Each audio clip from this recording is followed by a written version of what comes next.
I remember I was making content and I saw kind of the progression of Faze, going from like the boys content and then not becoming corporate, but like becoming corporate. They got people were like, yo, there's a lot of money in this shit. We're going to buy in. And I was always curious. I don't even know if you could say this or not. I probably can't. If you don't mind, I'll say whatever I know. And then if you let my lawyer look at this before we post it, then I'll say whatever you want. Yeah. Yeah.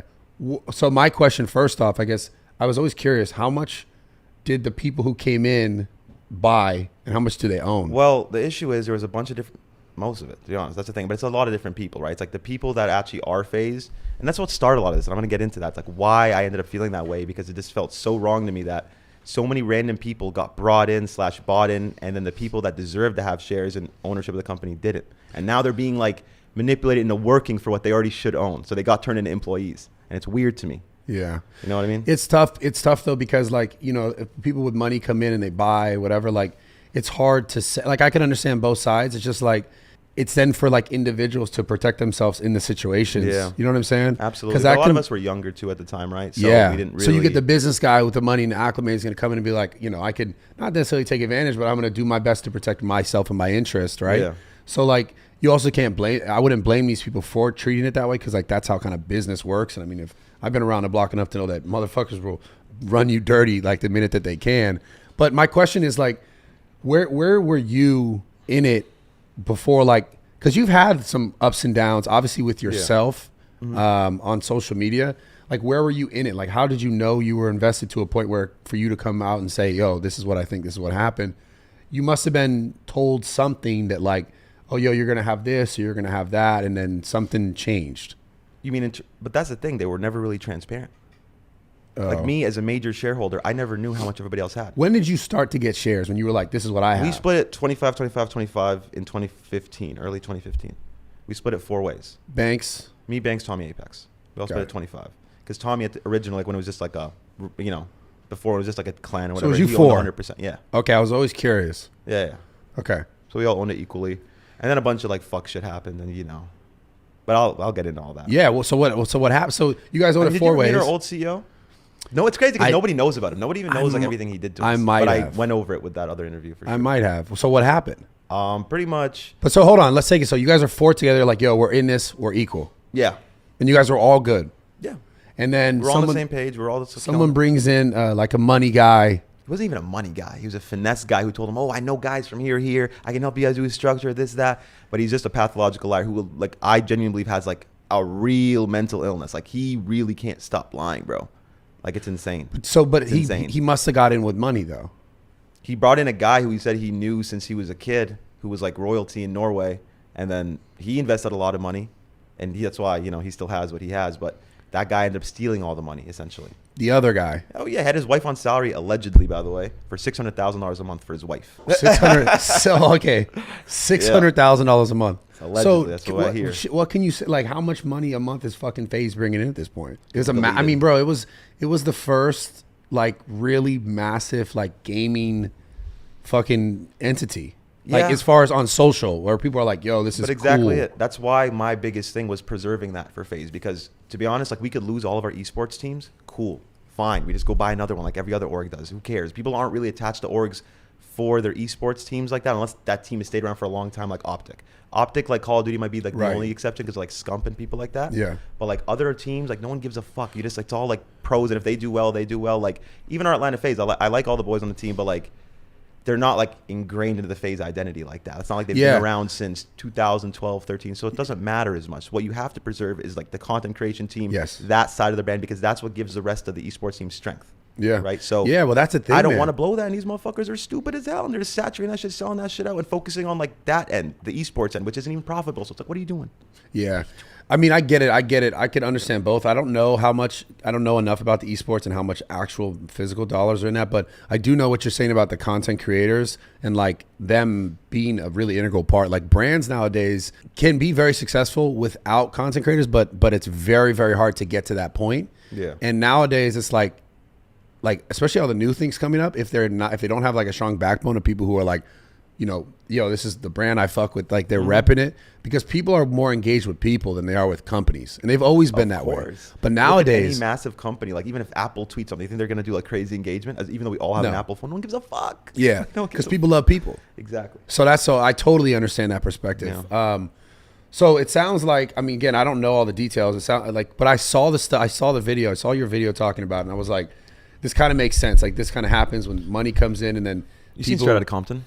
Was that? You seen Straight Outta Compton? Yeah, and then they're like, yo, we can profit off this, and then it kind of takes away from what it was originally. Yeah.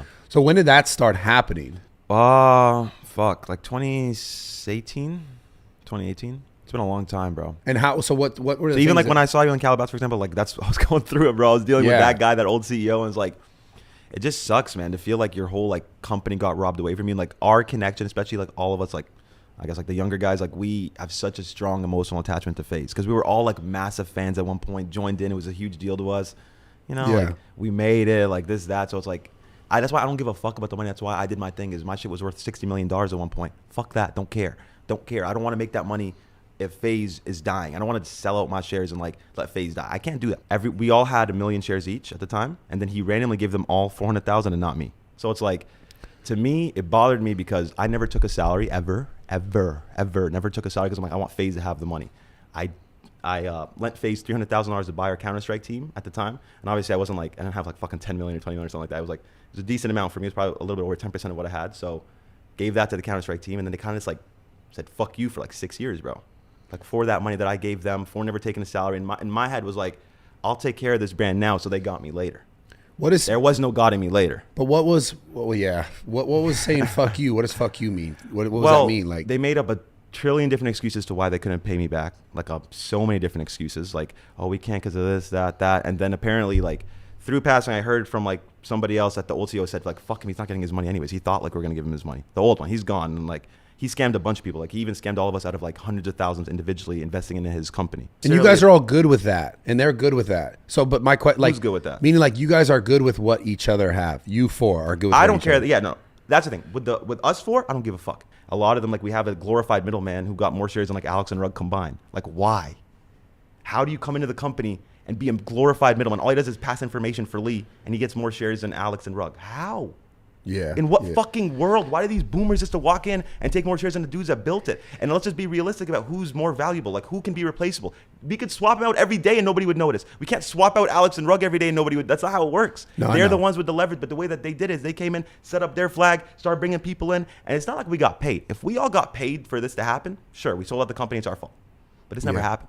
It's not like any of us got paid for this. Not even Apex Banks, none of us got paid, right? So it's not like we sold out the companies. It's that we trusted people to help us with our business structure. They brought in one person. They brought in one person. We did deal with a lot of lawsuits that we had to end up taking money to pay for. So that's an issue. Yeah. But then a lot of it was just them hiring incompetent staff and over hiring. Who's them? The corporate structure? Corporate motherfuckers. You know what I mean? I don't necessarily want to name, because obviously it's not Tommy Banks and Apex. All this Faze shit that everybody sees, it's not us. It's not Faze. It's not us deciding it. Half these members, when they see like Disney go up, they just found out we're doing a deal with Disney. When they see that this is going up, they just found that shit up.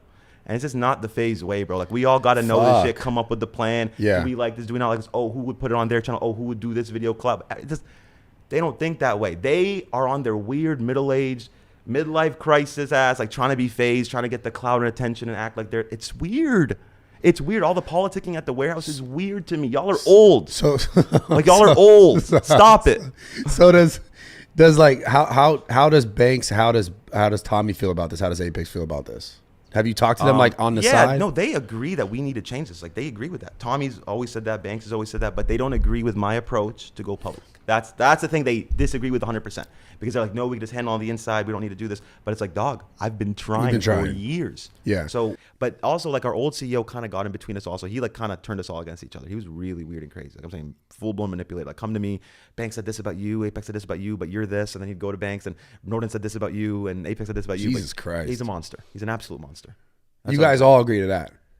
Unanimously. There's not a single human in Faze that would ever say he is anything less than a monster.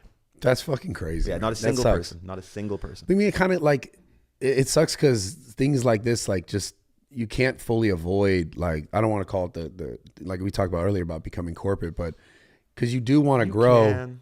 And I tried one thing to try to like fix it, because the only thing that made sense in my head was, okay, we're all unhappy with Faze. We all individually go to fight this battle. Why do we not build a union and call it a day? You know how easy it'd be if we built a union? If we all just said we are one, we have one opinion. If y'all fuck with us, it's over. So that's Faze dies without it. So that's my question to you, like I you tried four. Why are you guys not on? I tried. So why are they all not on the same page? They definitely were. And that's the thing. We had a meeting with like the top executive people and then the founders, and we agreed on anything the founders say goes. They agreed. They agreed that whatever you four decide on goes. What's the first thing I did? Did you put it in writing? It was in a meeting. It wasn't necessarily wasn't necessarily in writing, but it was in a meeting. And the first thing I did after that is I went out and I tried to get like Alex and Rug and like Tico. Alex and Rug, I put $27 million worth of shares added for their shit. Like I really went hard for them. Yeah, Rug has been a massive part the last few years. Rug's the GOAT. I love Rug. Like massive.